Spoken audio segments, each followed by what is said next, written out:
먼저 하나님께 기도로 나아가겠습니다. 인자와 사랑이 많으신 하나님 아버지 감사합니다. 오늘 이렇게 말씀을 또 사모하는 청년들을 모아주시고 주님 아래서 하나님의 귀한 진리들을 나누게 하시니 주님께서 저희를 얼마나 사랑하시는지요. 주님, 오늘 우리가 이 보는 것을 통하여, 배울 것을 통하여 아버지의 마음을 더 이해하고 아버지를 통하여 더 우리가 하나님의 깊은 지식에 나아갈 수 있도록 주여 우리를 인도하여 주옵소서. 아멘. 감사드리며 예수님의 이름으로 기도드렸습니다. 아멘.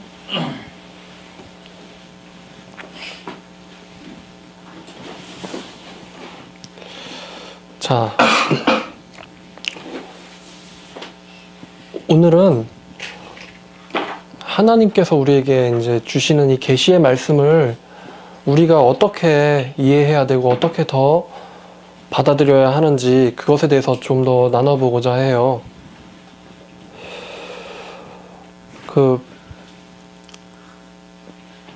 사람들한테 가서, 특히 기독교인들한테 가서 물어보면은 당신이 구원을 받았느냐라고 물어보면은 구원을 받았다고 거의 대부분은 얘기를 하거든요.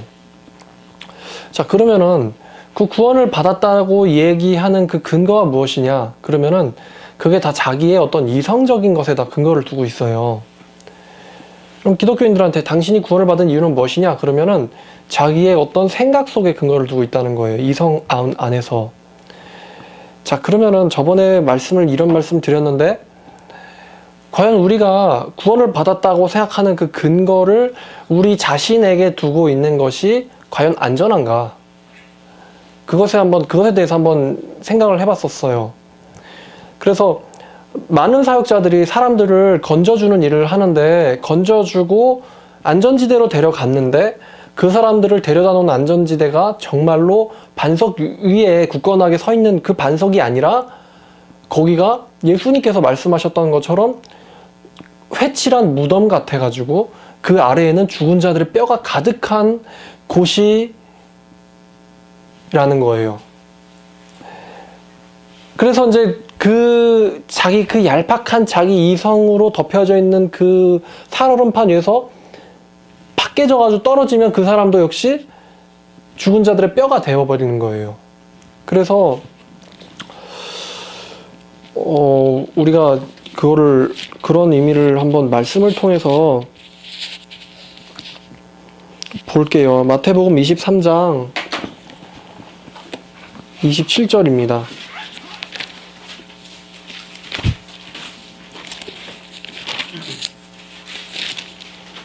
마태복음 23장 27절. 화 있을진저 외식하는 서기관들과 바리새인들이여, 회칠한 무덤 같으니 겉으로는 아름답게 보이나, 그러니까 안전하게 보인다는 거죠. 겉으로는 안전하게 보이나 그 안에는 죽은 사람들의 뼈와 모든 더러운 것이 가득하도다. 이미 그 사람들을 통해서 지옥에 들어간 사람들이 많다는 거예요. 그거를 예수님께서는 시적으로 표현을 하셔가지고 너희는 마치 회칠한 무덤 같아서 그 회칠한 무덤이 겉으로는 아름답게 보이는데 막상 그 아름다워 보이는 걸 들어가 보면은 사람들의 죽은 뼈가 가득하다.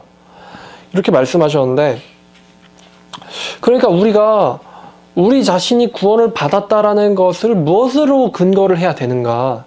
사실 이 생각이 정말로 중요해요. 안상 따르는 사람도 구원을 받았다고 얘기하고 신천지를 따르는 사람들도 자기가 구원을 받았다고 생각을 해요. 그러니까 그렇게 일상생활이 가능하겠죠. 근데 마치 기독교인들이 자기 구원에 대해서 자기 안에 있는 내적 증거로 확신하는 것이 마치 불신자가 지옥도 없고 하나님도 없다라고 확신하는 것과 거의 똑같다고 저는 생각을 해요. 만약에 불신자들이 지옥이 있다, 하나님도 있다, 그런데 나는 그런데 나는 그것을 있다는 사실을 알지만 뭐 바쁘고 여러 가지 이유 때문에 난 기독교를 믿지 않겠다라고, 만약 그런 사람이 있다고 해보세요. 지옥에 대한 믿음을 확실하게 갖고 있으면은 그 지옥에 대한 두려움 때문에 자기의 삶을 평온하게 유지할 수가 없어요. 그러니까 사람들마다 다 자기의 삶을 유지하게 만드는, 그러니까 소위 말하는 근거가 다 있는 거예요. 이슬람에도 있고, 이단에도 있고, 불신자에도 있고, 기독교에도 있어요. 그러면 사람들이 다 그 증거를 어디에서 가지고 오느냐? 뭔가 근거가 있어야 되잖아요. 그럼 불신자들은 상식선에서, 아니면 자기가 보는 사람들마다, 아니면 자기가 지내온 갖고 있는 경험 안에서 찾기도 하고, 뭐 이단들은 뭐 교주의 말이나 뭐 여러 가지를 근거로 삼겠죠. 그러면은 과연 성경은 뭐라고 얘기하는가? 과연 전통적으로 개혁교회에서는 뭐라고 얘기하는가? 신학자들은 뭐라고 얘기하는가? 우리가 그것을 좀 생각을 해야 되거든요. 근데 대부분의 경우 사람들이 당신 구원 받았습니까? 네. 그걸 어떻게 확신하죠? 아, 저 그때 회개했어요. 저 그때 영접기도 드렸어요. 이렇게 한다는 거예요. 그러면 자기가 그거를 잘 얘기를 하면은 나는 과거에 예수님을 주님으로 믿기로 이성적인 동의를 했었다. 아니면 내가 그때 회개 기도를 했었다. 경험적으로. 그러니까 다 사람들이 자기의 감정이나 이성이나 아니면 경험 안에다가 자기의 구원의 확신을 둔다는 겁니다. 그런데 이것이 얼마나 위험한지, 불신자도 똑같이 두는 수준이고 이단들도 똑같이 두는 수준에서 기독교인들이 똑같은 구원의 확신이라는 것을 갖고 있다는 거예요. 그래서 제가 그 사람들한테 조금만 더 예리한 질문을 던지기 시작하면은 그때부터 저를 굉장히 기피하거나 두려워하거나 싫어해요. 부담스러워하면서. 사실 부담스러워야 될 부분이 아니거든요. 우리가 구원에 대해서 나누는 것들은. 근데 오히려 더 부담스러워합니다. 아니 왜 그런 것들에 대해서 자꾸만 묻느냐. 나를 못 믿는 거냐. 당신 말은 내가 지옥 갈지도 모른다는 거냐. 그런 전제를 깔고 있는 거냐. 아, 당신 기분 나쁘다. 이렇게 얘기하는 거예요. 그러면은 이제 제 얘기는 이거예요. 제 얘기는 우리가 그 구원의 확신을 우리의 이성적인 동의의 근거에서 둬야겠습니까? 아니면은 감정적인 것, 나의 어떤 그때 내가 찬송 부를 때 난 눈물을 흘렸지. 난 하나님을 생각하면은 눈물을 흘릴 줄 아는 사람이야. 이렇게 자기의 감정적인 변화에 대해서 근거를 둬야 될까요? 아니면은 경험적으로 난 그때 회개했었던 기억이 나에겐 남아있어. 경험으로 근거를 둬야 돼. 우리는 뭘로 둬야 될까요? 어디다 둬야 합니까? 구원의 확신을. 무엇으로 둬야 되죠? 그렇습니다. 과연 성경은 뭐라고 얘기를 하느냐? 우리가 거기에 집중을 해야 돼요. 사실 내 생각도 믿을 게 못 되며 내 감정도 믿을 게 못 되고 다른 사람들이 나에 대해서 말하는 것도 믿을 게 안 돼요. 심지어 교회에서 나에게 말해주는 것도 믿을 게 못 됩니다.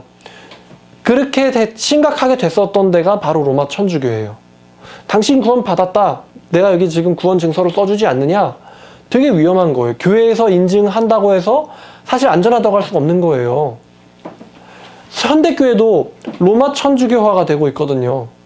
성경 중심적, 그리스도 중심적에서 교회의 전통, 교회의 문화가 중심적이 되고, 그리고 그리스도 중심적에서 사람, 사제에게 중심적으로 돌아간다는 겁니다. 시스템 중심으로. 자, 그러면 우리는 과연 성경은 구원에 대해서 뭐라고 말을 하는가? 여기에 집중을 해야 됩니다. 이게 되게 재밌는 생각이거든요. 성경 그거 사제들이나 연구하는 거 아닙니까? 목사님들이나 전도사들이나 신학생들이나 보는 책이 아니에요? 라고 생각하는 사람이 있을지 모르겠는데, 성경에 거의 모든 성경책의 수신자는요, 평신도예요. 사역자 아닙니다. 고린도전서, 후서 누구한테 쓴 거죠? 평신도한테 쓴 거예요. 교회한테 쓴 거예요. 그 교회의 목회 지도자들에게 쓴 게 아니라 그 평신도 교인들에게 쓴 거예요. 그래서 너희는 그것을 보고 서로 돌려봐라. 이렇게 얘기를 한 거예요. 갈라디아서 누구에게 쓴 거예요? 교인들에게 쓴 거예요. 그러면은 뭐 로마서 누구한테 쓴 거죠? 그거 똑같죠. 교인들에게 쓴 거예요. 요한복음은요? 교인들에게 쓴 거예요. 에베소서 교인들에게 쓴 거예요. 빌립보서 교인들에게 쓴 거예요. 거의 모든 창세기부터 계시록의 거의 모든 성경은 다 교인들에게 썼어요. 목회서신이라고 불리는 디도서와 디모데 전후서는 목회자들에게 대상으로 썼죠. 하지만 그 목회서신들이 가지고 있는 어떤 영적 지식이 그 내용들이 목회자들만 이해할 수 있을 정도로 어렵기 때문에 목회서신으로 분류한 게 아니라 목회하는 사람들에게 있어서 특수한 상황에 특수한 어떤 대처를 해야 될 것을 바울이 경험적으로 선배이기 때문에 알고 있어서 조언해주는 내용들을 목회서신들이 담고 있거든요. 그런 거지, 이거는 목사만 이해할 수 있기 때문에 목회서신으로 분류한 게 아니에요. 그러니까 모든 성경은 누가 이해할 수 있도록 하나님께서 설계를 하셨느냐? 모든 평신도가 이해할 수 있도록 설계를 해 놓으셨습니다. 이게 얼마나 어처구니 없는 얘기인지 아세요? 지금 제가 드린 말씀이 성경은 모든 평신도가 이해하고 깨달을 수 있는 수준에서, 그리고 그렇게 하라고 말씀이 보내졌는데, 현대교회에서는 거의 모든 평신도들이 성경과는 담을 쌓고 살고 있습니다. 이게 얼마나 잘못된 건지 아세요?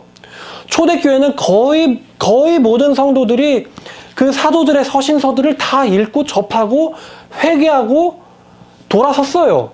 그래서 거기에 대한 반응으로 고린도 후서가 있고 데살로니가 후서가 있는 거예요. 반응이 있기 때문에, 읽고 깨달았기 때문에 반응을 보고는 사도 바울이 또 다른 편지를 쓴 거예요. 근데 오늘날에는 초대교회에서 기본적으로 이해했던 성경조차도 이해하지 않고 있습니다. 엄청난 거예요, 이 성경관의 차이가. 지금 제가 중세의 로마 천주 얘기를 하고 있는 게 아니고 21세기의 한국 교회를 얘기하고 있는 겁니다. 그럼 우리가 구원받았는지를 어떻게 아느냐? 바로 그 사람이 하나님 말씀을 사랑하며 하나님 말씀을 깨닫고 있으며 또 그 말씀을 실제 삶으로 살아내기 위하여 발버둥치고 기도로 하며 그 진짜 삶으로 나와지는가? 그 성령의 내적인 증거로 그것을 우리가 알 수 있거든요. 성령께서 어떻게 역사하시는 걸 아는가? 방언이냐? 아니라는 거죠. 방언은 그건 옆에 있는 얘가 얘기하는 거고 저기 있는 목사님이 나한테 얘기해 주는 거지, 성경에서 방언이 구원의 증거라고 이야기합니까? 아니잖아요. 구원받은 사람이 할 수 있는 일 중에 하나이지 방언이 구원받은 사람만 하는 것은 아니다라는 건 성경에 나와 있지 않거든요. 그래서 계시록에 보면은 심지어 죽은 자도 살리고 하늘에서 불도 내려오게 한다. 그러니까 그 수준에 있는 이적들을 행하기 때문에 그것보다 쉬운 일들을 하는 거는 거짓 선지자들, 마귀의 종들에게는 아무 일도 아닌 겁니다. 그럼 그 사람들이 못하는 거, 오직 구원을 베푸시는 하나님의 종만이 할 수 있는 것, 바로 예수의 형상, 예수의 열매, 그리고 새로운 생명을 잉태하는 것을 우리가 그것을 가지고 봐야 돼요. 정말로 구원받은 사람들은 하나님에 대한 경외함을 갖고 있어요. 그래서 예레미야 32장이었나요? 예레미야 32장 40절에 보니까 하나님께, 이게 이제 새 언약에 구원받은 사람들에게 하시는 하나님의 말씀이에요. 그러면은 그 32장에 보니까 40절에, 원래 앞뒤 구조를 같이 읽어보지만 보면은 40절에 내가 그들에게, 이 그들이 누구냐? 바로 38절에서 등장하는 하나님의 백성들이에요.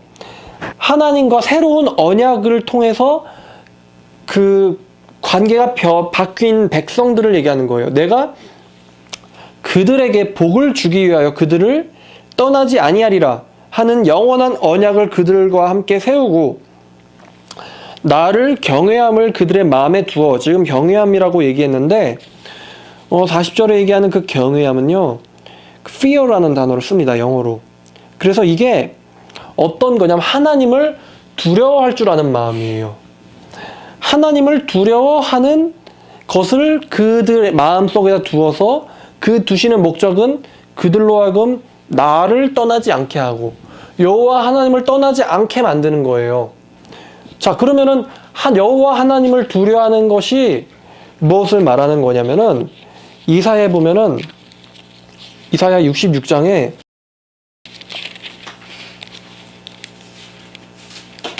5절에 보니까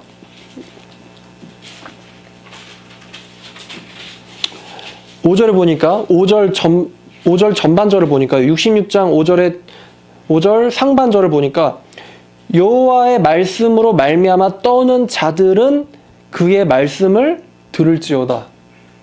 자, 하나님의 말씀을 두려워할 줄 아는 사람이 하나님을 두려워하는 사람이에요.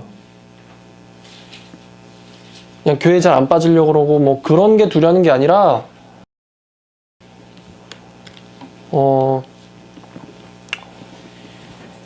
다른 게 아니라요. 이 하나님의 성경 말씀을 두려워할 줄 아는 사람이 바로 하나님을 두려워할 줄 아는 사람이에요. 적어도 말씀을 근거해서 봤을 때 그래요. 그러니까 이 말씀을 우리가 얼마나 정확하고 깊게 이해하고 깨닫고 있느냐, 이거는 정말 중요한 거죠. 구원과 직결되는 문제예요. 구원받은 사람이라면 갖고 이해하고 있는 일이라는 거예요. 말씀 없이는 우리가 어떤 모습인지 알 수도 없고, 그렇기 때문에 회개할 수도 없고, 하나님께로 진정으로 나아갈 수도 없어요. 말씀이 없으면. 그래서 베드로도 그렇고 바울도 그렇고 하나님께서 초자연적인 계시를, 우리는 이거를 특별 계시라고 얘기합니다. 이 특별 계시가 임해야지만 우리가 어떤 모습인지를 분명하게 알 수 있다는 겁니다. 그 결과가 일어나는 게 회심이죠. 회심이 일어나기 때문에 우리가 죄사함, 용서, 곧 칭의를 받습니다. 구원받는 순서가 그래요. 논리적인 순서가. 그러니까 말씀을 통하지 않으면 우리가 안 되는 거예요. 뭐 목사님들이 당신 이제 구원 받았어요. 뭐 영접교제 했으니까 됐어요. 뭐 하나님만 섬기기로 뭐 맹세할 거예요. 맹세했으니까 됐어요. 이런 게 아니라 정말 성경 말씀을 통하지 않으면 구원이 불가능하다는 거예요.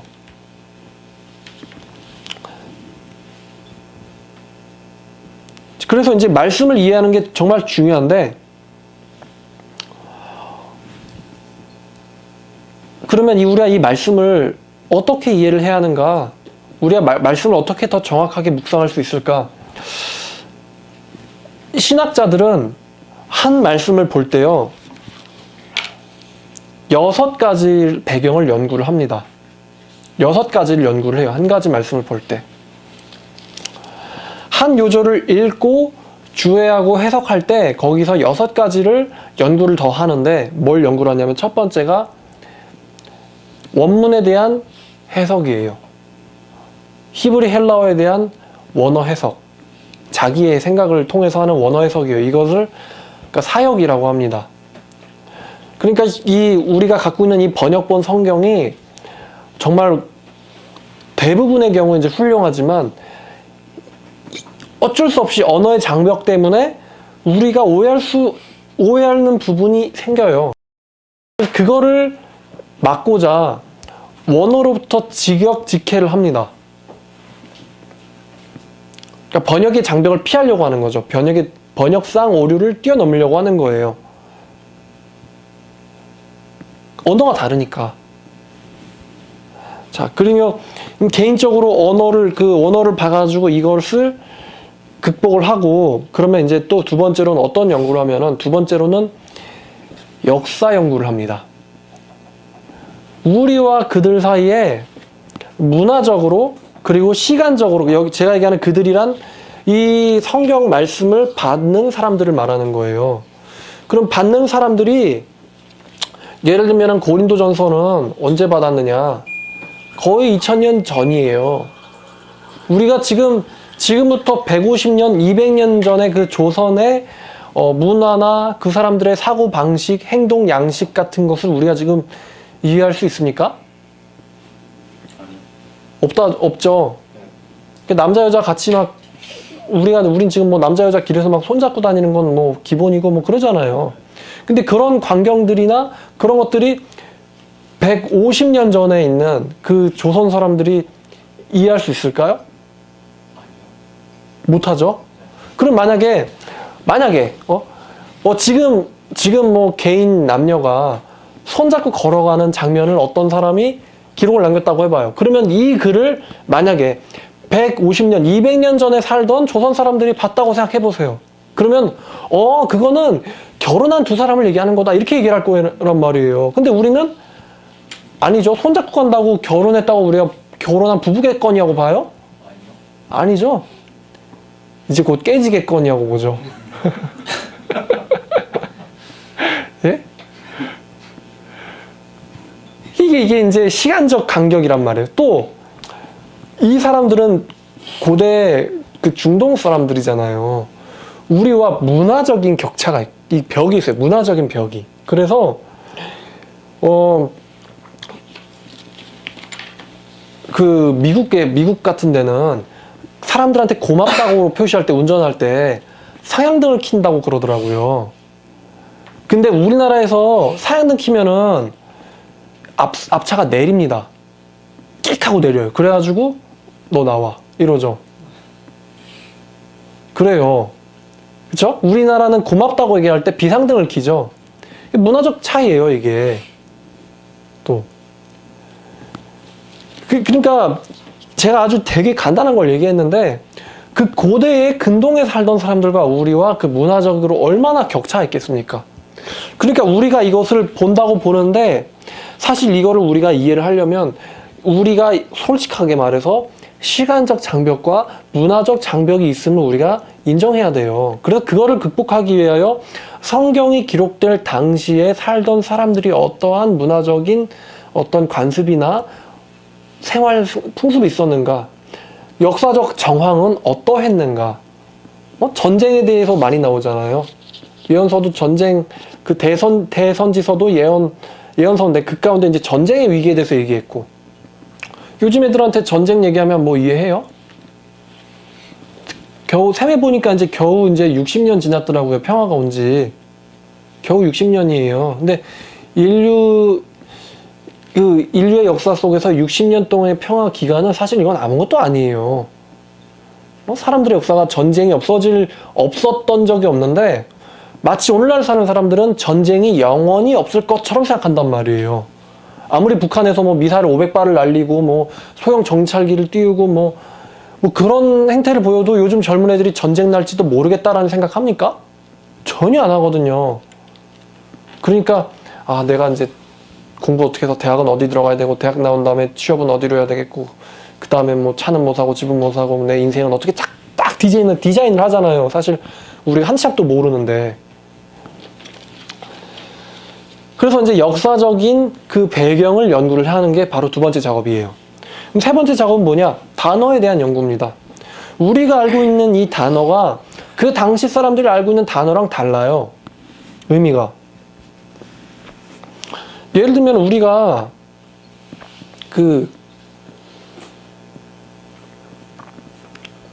성령 하면 우리가 하나님을 바로 인식하잖아요. 성령 하나님을. 근데 이스라엘 사람들한테 성령이라고 하면 일반적으로 바람을 의미해요.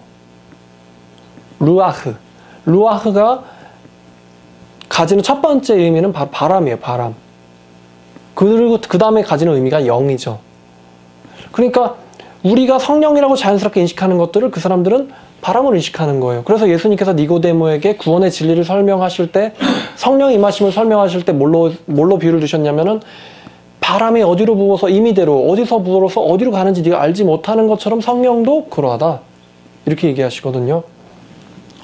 제가 물이라는 단어에 대해서 좀 연구를 해봤어요. 요즘에 연구하고 있는 말씀이 물과 관련이 돼 있어서. 근데 이 물이라고 하는 단어만 해도 성경에서 대략 크게 6가지 의미로 해석을 하더라고요.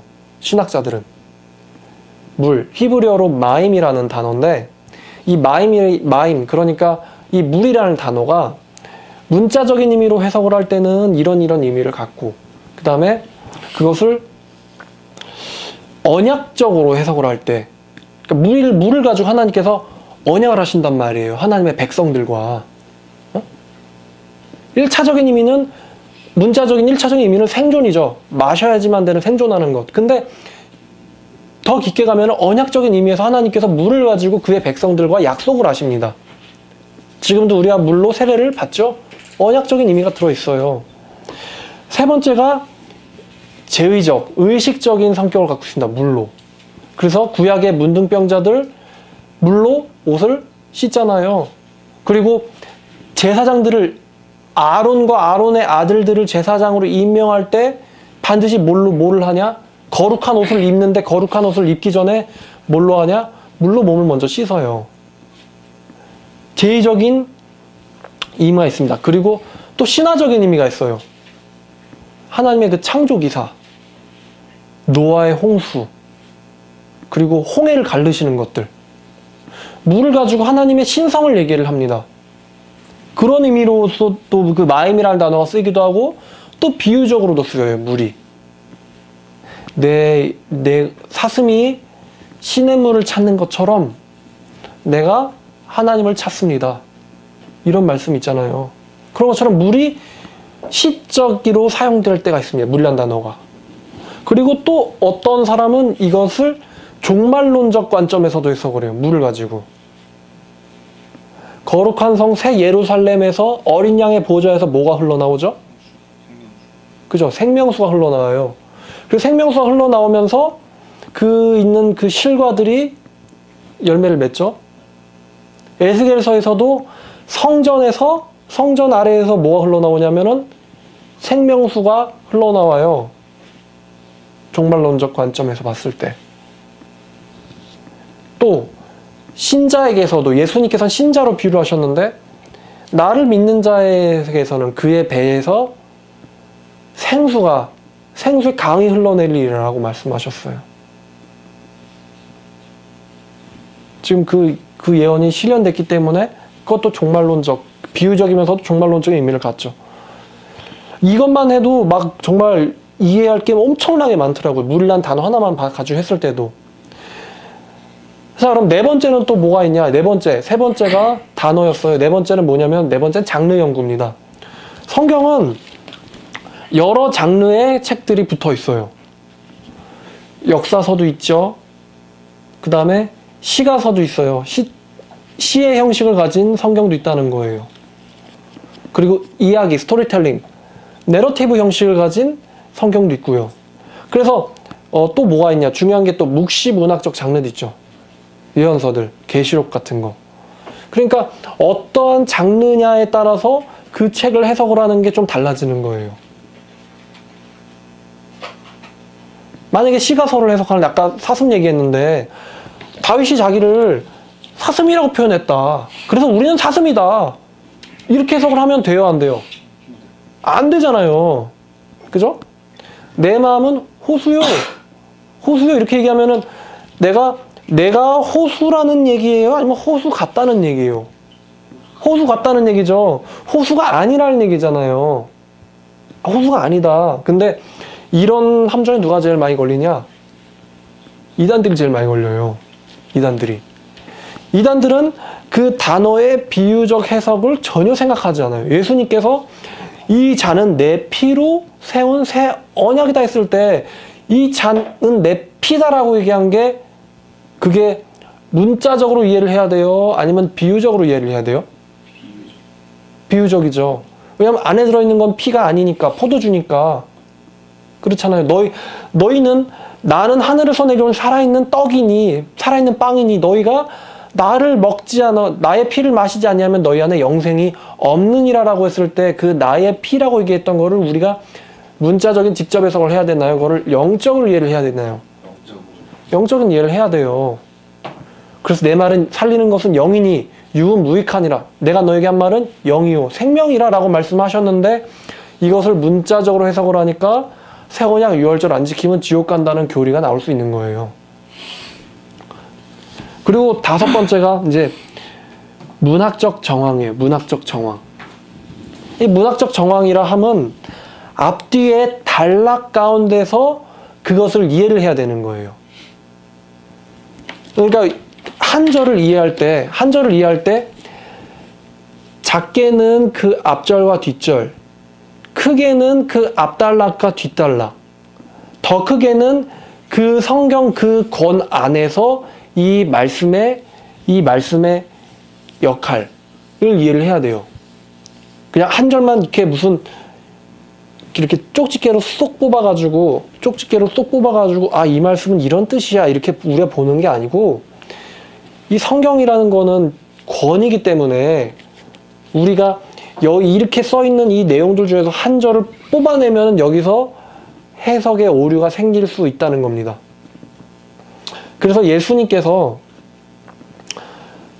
좋은 열매를 맺지 못하는 나무마다 불 속에 던져질 것이다 라고 얘기했는데, 그것을 그 절만 뽑아서 얘기하면은 행위구원일로 얘기할 수 있거든요. 좋은 열매를 맺어라, 못 맺으면 지옥 간다, 행위구원으로 얘기할 수 있어요. 근데 더 큰 앞뒤 단락과 앞뒤 내용들을 같이 보면 어떻게 흘러가냐면, 예수님께서는 나에게 접붙임 받은 자는 좋은 열매를 맺는다. 즉 하나님께서는 존재에 대해서 얘기를 하고 계심을 우리가 알 수 있어요. 존재. 너는 구원받은 자냐? 그럼 구원받은 자 열매를 맺을 것이다. 너희가 나에게 붙어 있느냐? 그럼 너희가 나를 닮아갈 것이다. 만일 너희가 나를 닮아가지 못한다면 너희는 나에게 붙어 있는 자가 아니다. 그리스도에 속한 자가 아니다. 그렇게 우리가 이해를 해야 되는데, 한 절만 딱 뜯어가지고 이거 행위인데 이렇게 해석할 수 있는 오류가 있다는 겁니다. 그거를 제일 많이 저지른 사람들이 바로 야고보서에서 행위구원을 많이 주장을 할 때 그런 오류를 범하죠. 그래서 우리가 야고보서 2장에 가면은 야고보가 행위구원 같아 보이는 말을 하는데,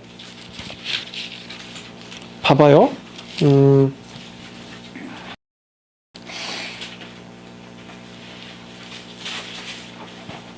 자, 야고보서 2장 24절을 보니까, 이로 보건대 사람이 행함으로, 즉 행위로 의롭다 하심을 받고 믿음으로만은 아니니라. 자, 이렇게 얘기했잖아요. 그럼 2절만 딱 뜯어내면은 이걸 가지고 구원의 신인 협동을 얘기할 수 있어요. 하나님의 은혜도 필요하고 나의 행위도 필요하고, 이런 해석이 가능합니다. 자, 근데 앞뒤 문맥을 보니까 23절에는 아브라함이 하나님을 믿었으니 이것이 그에게 위로 여겨졌다는 말씀이 이루어졌다라고 얘기해요. 22절을 보니까 그의 믿음이 그의 행함과 함께 일했다라고 얘기를 하는데, 그래서 믿음이 온전하게 되었다고 얘기하죠. 그러면 그 21절을 보니까 우리 조상 아브라함이 그의 아들 이삭을 제단에 바칠 때 행함으로 의롭다 하심을 받은 것이 아니냐. 자, 그러면 쭉쭉쭉 더 앞으로 갈게요. 18절에 어떤 사람은 말하기를 너는 믿음이 있고 나에게는 행함이 있으니 행함이 없는 너의 믿음을 내게 보여라. 나는 행함으로 내가 가진 믿음을 너에게 보여주겠다 하리라. 자, 그럼 이게 행위구원을 얘기하는 건가요? 아니면 본질적인 믿음을 얘기를 하는 걸까요? 믿음을 얘기하는 거예요. 14절 내 형제들아, 만일 사람이 믿음이 있노라 하면서 행함이 없다 하면 무슨 유익이 있으리요? 이렇게 얘기하잖아요. 그러면은 이걸 가지고 봤을 때 믿음이 있다 하면서 그리스도인답게 살지 않는 사람들이 있었기 때문에 야고보가 이런 얘기를 한 거를 우리가 염두할 수 있거든요. 그죠?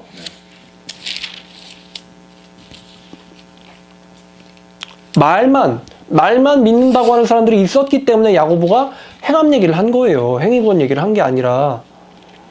그래서 25절에 보니까 이와 같이 기생 라합이 사자들을 접대하여 다른 길로 나가게 할 때에 행함으로 의롭다 한 것이 아니냐라고 물어봐요. 그러면 라합에게 뭐가 있었느냐? 바로 믿음이 있었어요. 여호와 하나님이 구원자이시다, 심판주시다라는 믿음이 기생 라합에게 있었어요. 그 사람이 정탐꾼들을 살려준 거는 그 믿음이 있었기 때문에 한 행동이죠.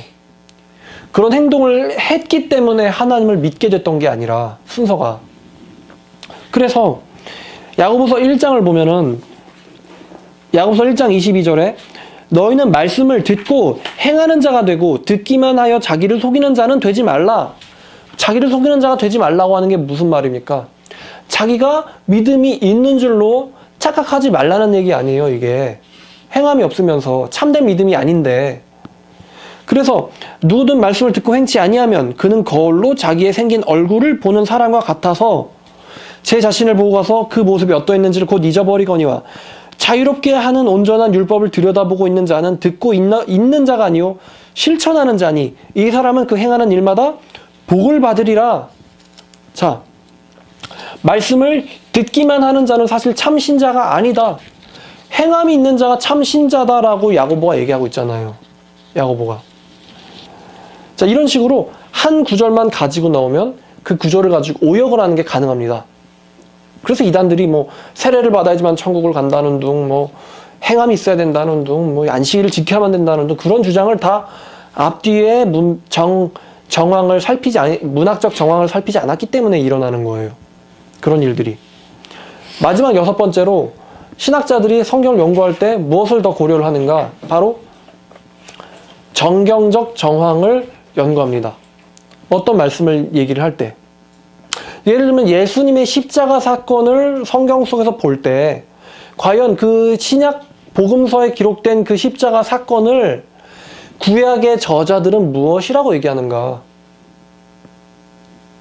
그리고 다른 사도들, 그러니까 사도들은 그 복음서에 일어났던 성경의 일들, 그 십자가 사건을 어떻게 보고 있는가? 그러니까 다른 성경들은 어떠한 해석을 하고 있는지 그것을 연구를 하는 거예요. 그것은 이제 정경적 정황이라고 하는 거예요. 문학적 정황이라 하는 것은 그 말씀의 앞뒤나 문단이나 아니면 그 권에 있어서 내용의 배치 같은 것을 생각을 하는 거라고 한다면, 정경적 정황이라고 하는 것은 다른 권들 속에서 그 내용을 파고 들어가는 거예요. 방금 전에 야고보 얘기를 했는데, 그 사도 바울이 만약에 이제 이 야고보 얘기를 우리가 보고 나서 사도 바울의 얘기를 보면, 사도 바울의 로마서 2장을 봤을 때 로마서 2장에서는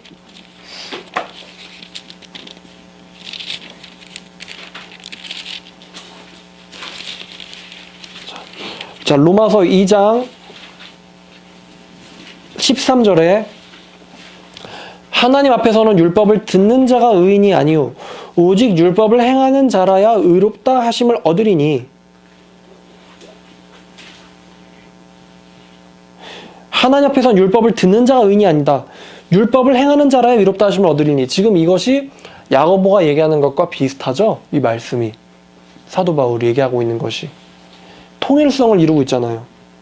그러면 지금 사도 바울이 이 율법을 행하는 자만이 의롭다라고 여기심을 받을 것이다 라고 얘기하는 이 행함이 이제 사도 바울의 성경을 우리가 더 깊이 들어가면 이 사람이 행위구원이나 노력을 얘기하는 것이 아니라, 행위구원이나 노력을 얘기하는 것이 아니라 구원받은 새 신자로서의 새로운 삶을 지금 얘기를 하고 있다는 것을 우리가 볼 수 있어요.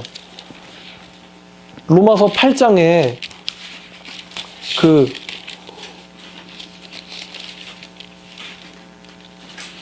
8장 3절에 보니까 율법이 육신으로 말미암아 연약하여 할 수 없는 것을 하나님은 하시나니 곧 죄로 말미암아 자기 아들을 죄 있는 육신의 모양으로 보내어 육신의 죄를 정하사 육신을 따르지 않고 그 영을 따라 행하는 우리들에게 율법의 요구대로 사는 삶을 이루어지게 하려 하심이다. 무엇으로 가능하다? 바로 예수 안에 있는 생명의 성령의 법이 가능하다. 이제 이렇게 바울이 들어간단 말이에요. 그러니까 한 말씀을 가지고 해석을 할 때 다른 성경의 저자들은 무엇이라고 얘기하고 있는가? 이것을 우리가 고려를 해야 되는 것입니다. 그래서 번역상 오류를 제거하고 시대 문화적 차이를 극복하고, 그리고 단어에 있어서 단어의 의미들을 풍성하게 이해하며 장르를 우리가 고려하고 문학적인 배치를 고려하며 마지막으로 성경 내에서 그 말씀을 어떻게 다른 저자들은 이해하고 있는가, 이 모든 것을 우리가 종합을 해서 한 가지 말씀을 해석을 하게 돼요. 이렇게 해야겠죠? 근데 이단들이 이제 이렇게 안 하죠. 아마 하나도 안 하는 것 같아요. 그러니까 뭐 그 규례가 막 안식일이다, 예수님이 규례를 지켰다 그러면서, 그래요? 그 규례가, 제가 그랬죠? 규례가 그 에이오도스인데, 에이오도스는 관습, 습관이란 뜻인데, 습관이란 뜻과 어떻게 규례란 단어 같느냐? 습관은 매너고 규례는 커맨드인데 어떻게 커맨드랑 매너가 같느냐? 제가 이렇게 비판을 했어요. 또 그렇게 얘기하잖아요. 뭐 내가 율법 없는 자가 아니오, 뭐 그리스도 예수의 율법 아래 있지만, 그렇게 얘기했을 때 그 율법이라는 단어를 우리가 이해하기 위해서는 사도 바울이 그 율법이라는 단어에서 엄청나게 많은 뜻이 있는데, 엄청나게 우리가 율법이라고 말하지만 사실 그 단어는 그냥 법이란 뜻이거든요. 내가 그리스도의 법 아래 있다. 그럼 사도 바울이 얘기하는 그 법은 사도 바울의 어떤 삶의 특정한 규칙들을 얘기를 하는 걸 거예요. 사도 바울이 그 말의 뉘앙스를 나는 그냥 아무런 그냥 규칙이나 규정도 없는 그런 엉터리가 아니다. 내가 뭐 유대인에게는 율법이 있는 것 같고 막 유대인이 아닌 사람에게는 율법이 없는 것 같고 내가 그냥 여기 되면 귀, 여기 되면 귀걸이, 코에 걸면 코걸이 이런 식의 신앙생활을 내가 하는 사람이 아니라 난 그리스도 안에서 나의 규칙을 갖고 난 살고 있는 사람이다라는 말을 내가 그리스도 안에 율법 아래 있다고 바울은 얘기를 하고 있거든요. 근데 그거를 무시하고 이 그리스도 율법이 바로 안식일과 새언약 유월절 아니냐 이런 식으로 해석을 하거든요. 앞뒤 문맥 근거도 없고 정경적 근거도 없고 그죠? 그러니까 이제 이단들이 기어 나올 수가 있는 건데 자 그러면 이제 제가 여러분에게 드리고 싶은 이야기는 지금부터예요. 그러면은 저는 이것을 어떻게 얘기하느냐 전 여기서 7번째 하나를 더 달고 싶습니다. 하나를 더 달면은 바로 우리가 성경의 해석을 더 깊고 정확하고 깊이 있게 하기 위하여 제가 한 가지 더 제안해 드리는 것은 그리스도의 마음을 이해하는 것입니다. 하나님의 마음을 이해하는 거예요.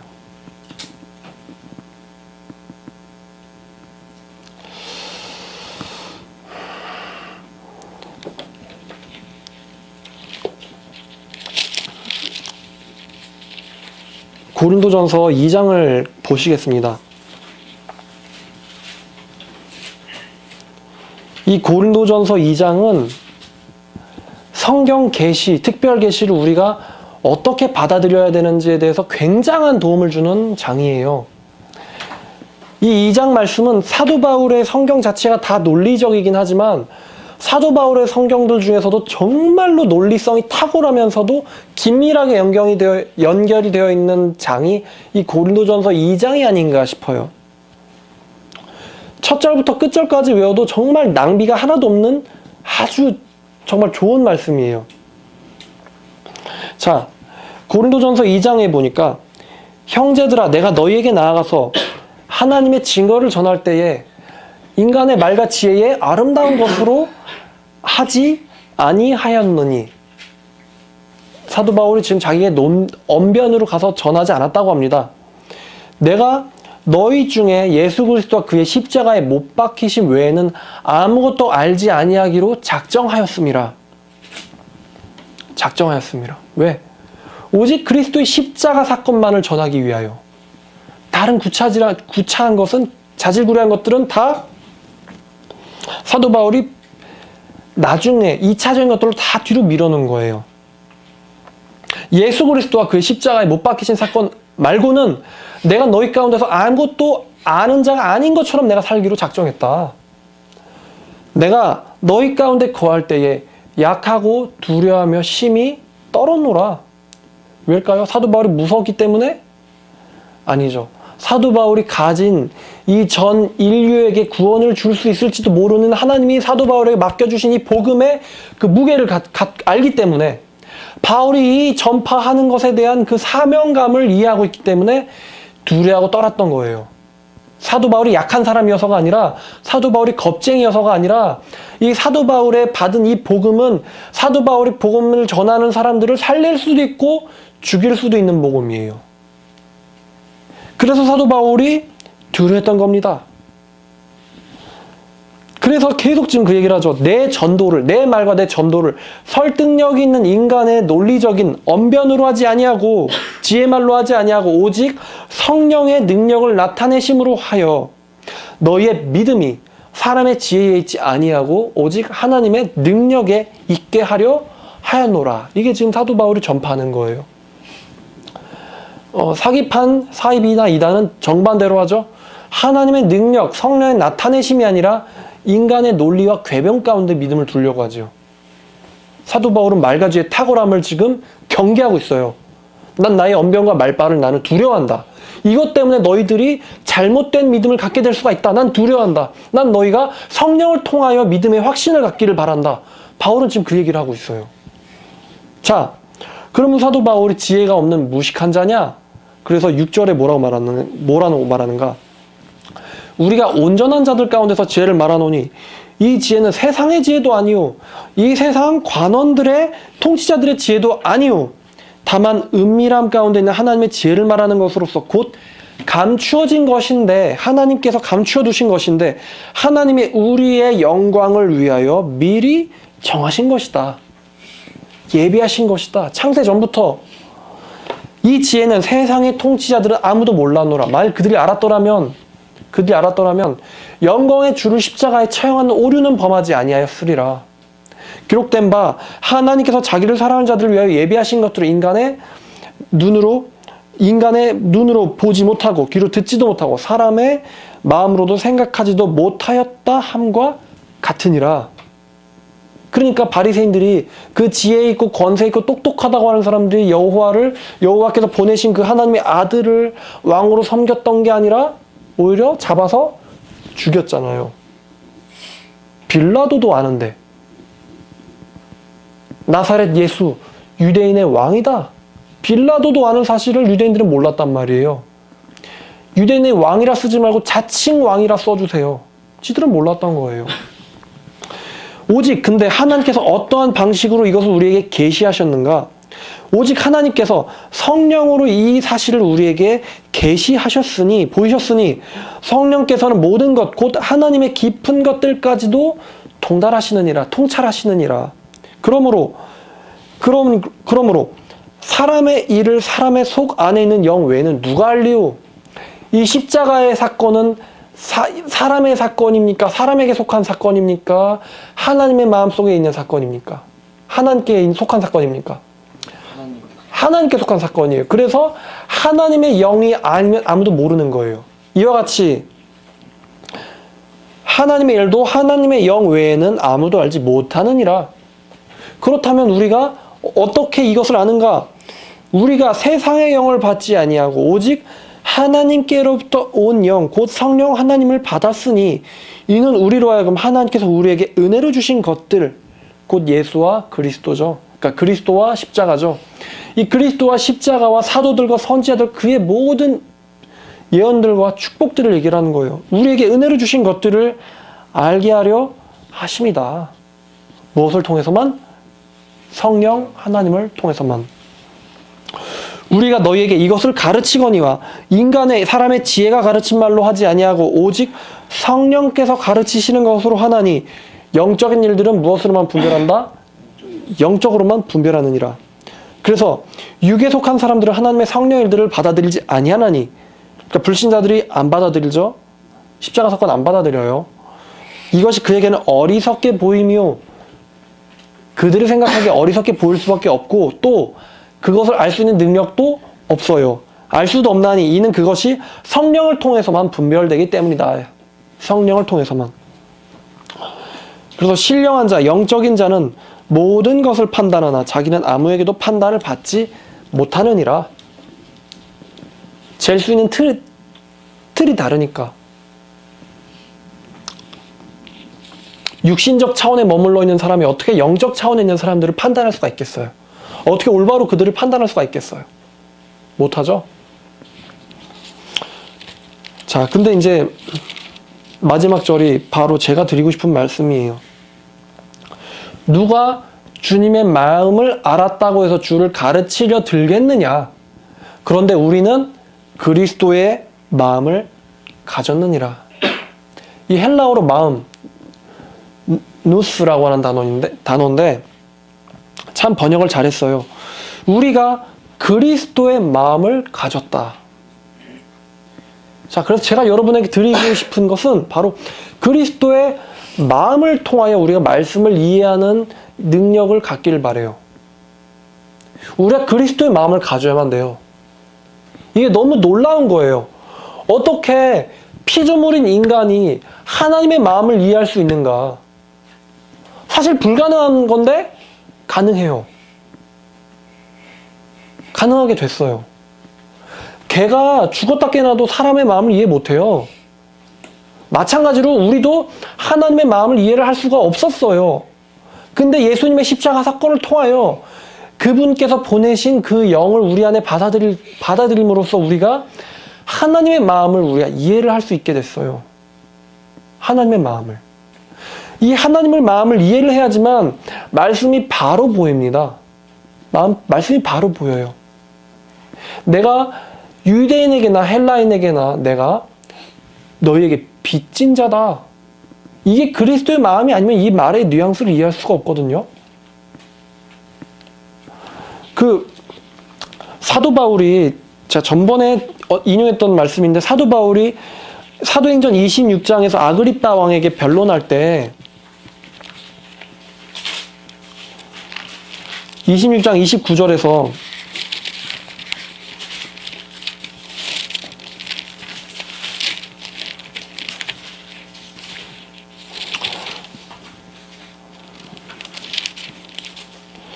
바울이 이르되 말이 적으나 많으나 당신뿐만 아니라 오늘 내 말을 듣는 모든 사람이 다 이렇게 결박된 것 외에는 나와 같이 되기를 하나님께 원하나이다 라고 바울이 고백했거든요. 아그리빠 왕에게.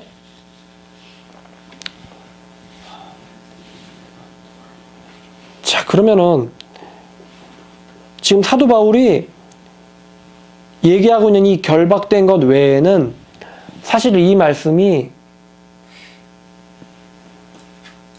우리가 어떻게 이해를 해야 되는가? 사도행전 21장에 보면은 사도 바울이 이렇게 결박될 것이 예언이 되어 있어요. 21장 10절부터 보면은 여러 날 머물러 있더니 아가보라는 한 선지자가 유대로부터 내려와 우리에게 와서 바울의 띠를 가져다가 자기 수족을 잡아매고 말하기를 성령께서 말씀하시되 예루살렘에서 유대인들이 이같이 이 띠의 임자를 결박하여 이방인의 손에 넘겨주리라 하거늘 우리가 그 말을 듣고 그곳 사람들과 더불어 바울에게 예루살렘으로 올라가지 말 것을 권하니 바울이 대답하되 여러분이 어찌하여 울며 내 마음을 상하게 하느뇨 나는 주 예수의 이름을 위하여 결박을 당할 뿐만 아니라 예루살렘에서 죽을 것도 각오하였노라. 자, 결박될 것을 결박당할 뿐만 아니라 순교당할 것을 각오하였다. 알고 있었다라고 바울이 얘기를 하는데 사도 바울이 간절히 원하고자 하는 것은 사도 바울이 품고 있는 그의 자녀들이 하나님의 자녀들이 결박되는 것처럼 아프고 고통스러운 일들은 다 빼고 오직 예수 그리스도를 통해서 오는 그 풍성한 계시와 은혜와 선물들을 다 가지고 바울처럼 사명자가 돼서 사는 것 그것을 사도 바울은 원해요. 사명자의 삶이야말로 가장 유익한 삶이기 때문에 사명자의 삶만이 가장 유익한 삶이기 때문에 그것만이 가장 의미가 있기 때문에 사도 바울이 그래서 나처럼 모든 사람이 살게 되기를 내가 하나님께 원하나이다 라고 바울이 기도했던 거예요. 돈 주고 뭐 땅 주고 축복 그 물질적 복 다 주면 뭐 하겠어요. 그거를 다윗과 솔로몬이 고백하잖아요. 쾌락에 대해서 물질적 축복에 대해서 다윗이 그렇게 얘기하죠. 하나님께서 나의 나를 손바닥 넓이만큼 줬으니 사람이 언제 죽을지도 모르고 안개처럼 사라져버릴지도 모른다. 그러니까 하물며 인류 역사상 가장 위대한 왕조차도 그 자기가 가진 축복과 번영이 그림자 같다고 얘기해요. 헛되이 걸어다니며 헛되이 분주하나 누가 그것을 가질지 모르나이다. 주여 이제 내가 누구에게 무엇에게 소망을 두리까? 나의 소망은 주께 있나이다 라고 다윗이 얘기했어요. 그러니까 사도 바울도 그 사명자 옛 언약의 일꾼이 아니라 새 언약의 일꾼으로 능력 있는 일꾼으로 모든 사람이 살게 되기를 바라는데 모세처럼 나뿐만 아니라 모든 사람이 선지자같이 되기를 내가 바란다 여호와께. 여호수아한테 그렇게 얘기하죠. 예언하지 못하게 막으세요 그랬더니 아니다. 난 모든 사람이 선지자같이 되기를 바란다 라고 모세가 얘기했어요. 바울도 똑같은 얘기를 하고 있는 거예요. 이게 지금 정경적 정황을 같이 넘나드는 거죠. 자, 그러면 이 결박으로부터 우리가 자유로워질 수가 있는가? 근데 피지 마세요. 사도행전 14장 23절에 보면은 하나님의 나라에 들어가는 사람들이 수많은 환난을 통하여야지만 하나님 나라에 들어갈 것이다 라고 얘기했어요. 그러니까 이 크리스찬의 삶과 예수님의 뒤를 쫓아가는 삶과 세상에서의 비난과 조롱과 환난과 결박은 피할 수가 없어요. 디모데 후서 3장 12절에서도 실로 예수 그리스도 안에서 경건하게 살고자 하는 모든 사람은 박해를 받을 것이다. 그러니까 경건, 곧 그리스도를 닮는 삶과 이 박해는 떨어뜨릴 수가 없어요. 그러니까 사도 바울이 이 결박된 것 외에는 이라고 얘기했던 건 사실 약간의 그 이 역설의 개념이 들어있습니다. 역설의 개념이. 하나님의 뒤를, 예수 그리스도의 뒤를 쫓아가는 삶을 살면은 사도와 같은 사명감이 있는 삶도 살게 되지만 결박도 당하는 삶을 살게 돼요. 반드시. 박해를 받아요. 반대를 받아요. 그런데도 이 결박된 것 외에는 나와 같이 되기를 바란다라는 바울의 말 안에는 사실 모순이 들어있는데 그 모순은 사실 역설이에요. 바울이 왜 결박을 당했죠? 어떠한 대가로 결박을 당했죠?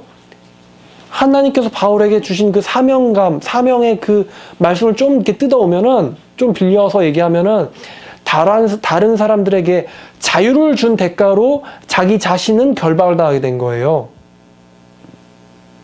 마귀의 권세에서 하나님의 권세로 돌아오게 하며, 그렇게 얘기하잖아요.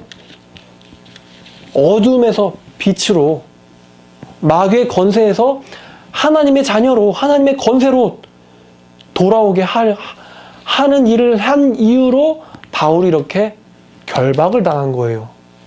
그러니까 이게 사실 사도 바울이 말하고 있는 사실 역설이에요. 예수님과 똑같아요. 우리에게 생명을 주려고 정작 자기 자신은 죽어야만 됐어요.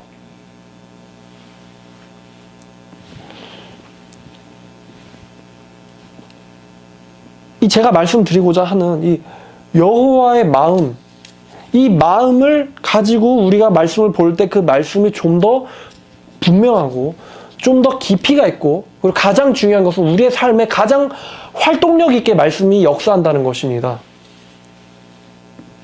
말씀이 우리 안에 살아있다는 거예요. 하나님의 마음을 이해하는 마음을 가지고 우리가 이 말씀을 들어갈 때에 이 말씀과 나의 삶이 동떨어져 가는 것이 아니라 오히려 하나님의 말씀, 하나님의 마음을 마치 자기의 마음처럼 갖게 되는 거죠.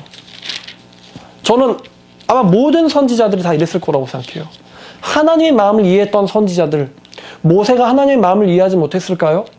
하나님께서 내가 저 백성들을 죽이고 멸망시키고 내가 너로 큰 민족을 다시 이루어야겠구나 라고 하나님께서 분노하시면서 슬퍼하시면서 한탄하였을 때 모세가 그 하나님의 분노하시고 안타까워하시고 한탄하시고 그들을 불쌍하게 긍휼히 여기시는 그 마음을 몰랐을까요, 모세가? 그래서 저들을 버릴 것 같으면 차라리 나를 버리라고 얘기를 했을까요, 모세가? 하나님과 논쟁한 거예요? 아니죠. 중보자 예수 그리스도의 마음을 모세가 대신 보여준 거예요. 또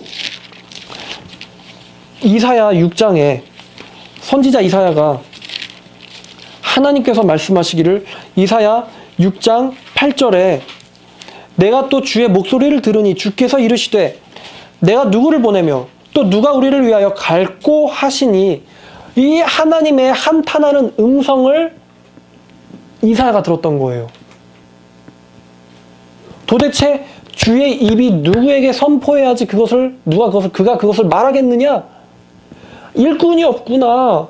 지금 온 세상이 멸망되어져 가고 있는데, 멸망할 수밖에 없는 그 입장에 놓여 있는데, 하나님의 그 생명의 경고의 복음, 그 구원의 복음 메시지를 전파할 수 있는, 감당할 수 있는 신실한 일꾼이 없구나라고 하는 하나님의 안타까운 음성을 이사야가 들었던 거예요. 그래서 우리가 누구를 보내면 누가 우리를 위하여 갈꼬라고 말씀하셨는데 이사야 그 음성을 듣고는 뭐라고 말하냐면 내가 여기 있사오니 나를 보내소서라고 얘기를 한 거예요. 이 이사야가 하나님의 안타까운 심정을 이해를 했을까요? 못했을까요? 했어요. 그래서 선지자로 간 거예요. 예레미야 20장 9절에도 똑같죠. 예레미야 20장 9절도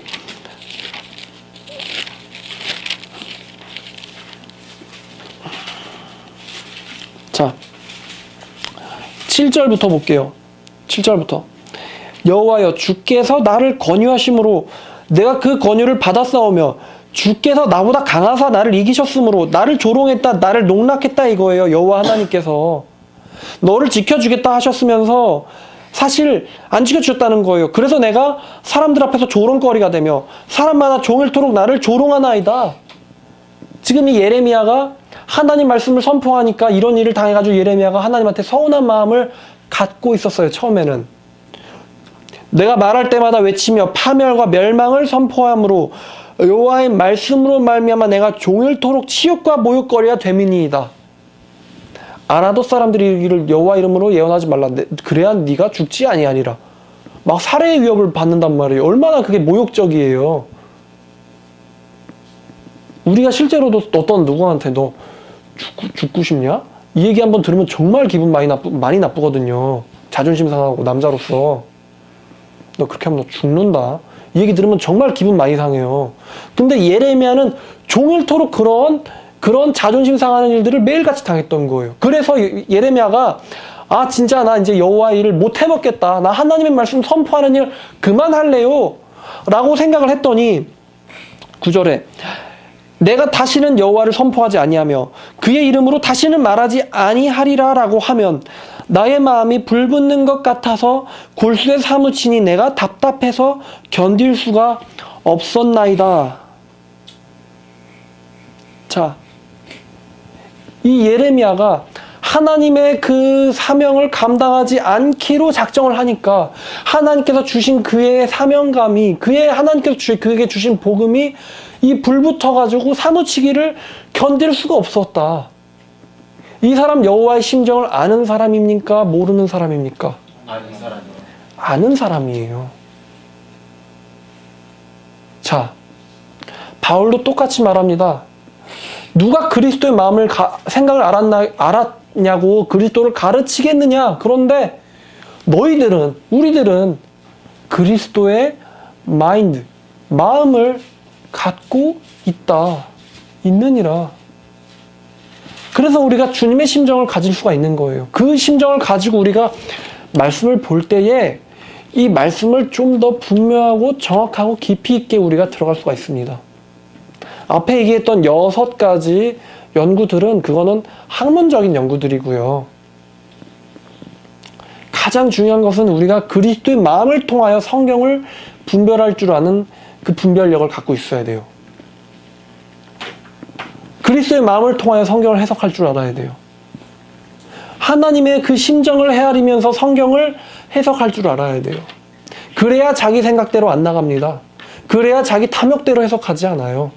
이 여호와의 안타까운 누가 우리를 위하여 갈고 하는 그 심정을 우리가 이해하고 있어야지만 말씀을 가지고 자기의 입맛에 맞게 변개시키지 않습니다. 그렇지 않으면 다 빗나가게 되어 있어요.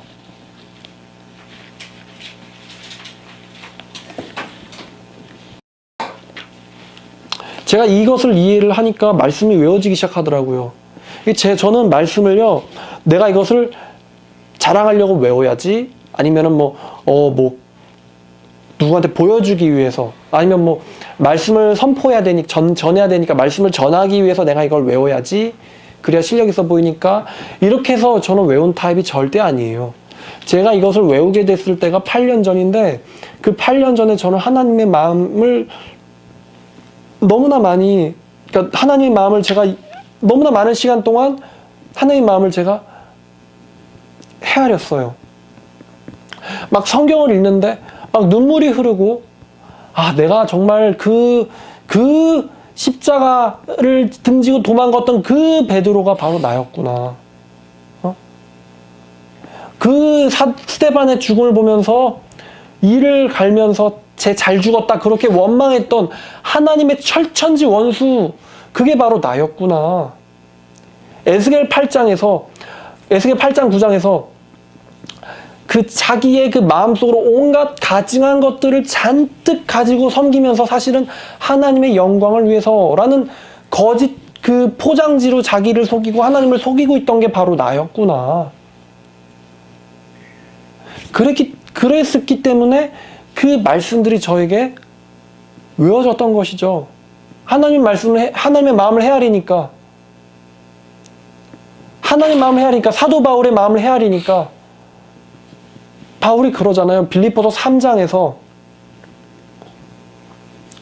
내가 너에게 자주 말하였고 지금도 내가 눈물을 흘리면서 말하거니와 많은 사람들이 그리스도의 십자가의 원수들로 살고 있느니라, 행하고 있느니라. 그걸 제가 어떻게 이해하겠어요? 제가 그 입장이 그 입장이었다는 걸 깨달았기 때문에. 그래서 그 이신전심이 되는 거예요. 사도 바울이랑 이신전심. 그들의 종말은 파멸이요. 그들의 하나님은, 그들의 신은 자기들의 배요. 그들의 영광은 수치 속에 들어있고 그들은 땅의 것들을 생각하는지라. 그 사도 바울의 안타까운 심정을 제가 이해를 온전히 아니고 조금이겠죠. 제가 바울의 심정을 어떻게 감히 다 이해하겠어요. 제가 어떻게 감히 여호와의 그 심정을 다 이해하겠어요. 아주 일부분 엿볼 뿐이에요. 하지만 그 여호와의 그 심정, 그 사도 바울의 안타까운 심정을 일부를 엿보면서 그 말씀이 나에게 와서 새겨지는 거예요. 말씀이. 그렇게 해서 말씀을 외우게 됐어요. 내가 너에게 가서 그리스도의 십자가를 전할 때에, 하나님의 복음을 전할 때 인간의 지혜의 말로 하지 아니하노라. 이는 내가 그리스도와 그의 십자가에 못 박히심 외에는 아무것도 알지 아니하기로 내가 작정하였으노라. 내가 내 말과 내 설교를 설득력 있는 인간의 지혜 말로 하지 아니하고 오직 성령의 능력을 나타내므로 하였으니 이는 너희의 믿음이 인간의 지혜에 있는 것이 아니라 하나님의 능력에 있게 하려 함이라. 그런데도 내가 지혜를 전하노니 이 지혜가 세상의 통치자들의 지혜도 아니요 없어질 지혜도 아니다. 오직 신비 속에 감춰진 하나님의 지혜를 말하노니 이는 우리의 영광을 위하여 영원전에 감추어진 지혜니라. 사도 바울이 지금 그렇게 흘러갑니다. 이 바울의 사도의 심정, 성경 저자의 심정, 예수님의 심정, 여호와의 심정을 이해할 때 우리가 이 말씀을 가슴속에 사무치게 생각할 수가 있어요.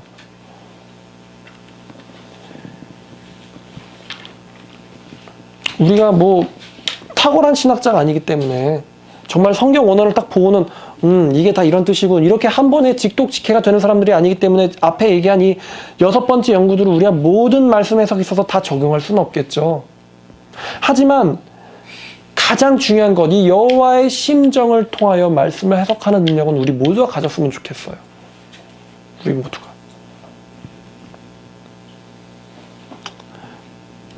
그래서 주님의 마음을 본받기를 원합니다.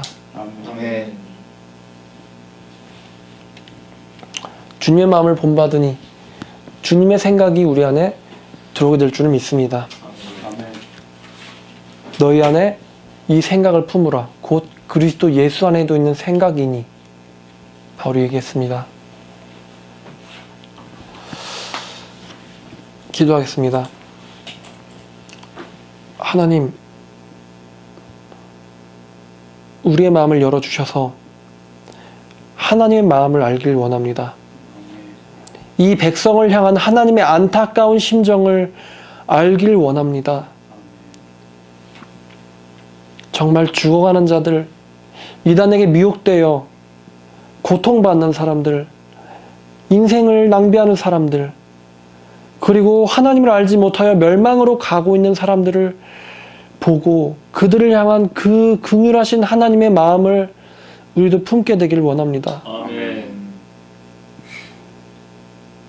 하나님, 말씀을 사모하는 은사를 우리에게 허락하여 주시옵소서. 더욱 기도할 수 있도록 도와주시옵소서. 더욱 전파할 수 있도록 용기를 주시옵소서. 하나님께서 피로 값주고 사신 당신의 나라를 감당하는 사람 되길 원하오니 주님께서 받아주옵소서. 감사드리며 예수님의 이름으로 기도드렸습니다. 아멘.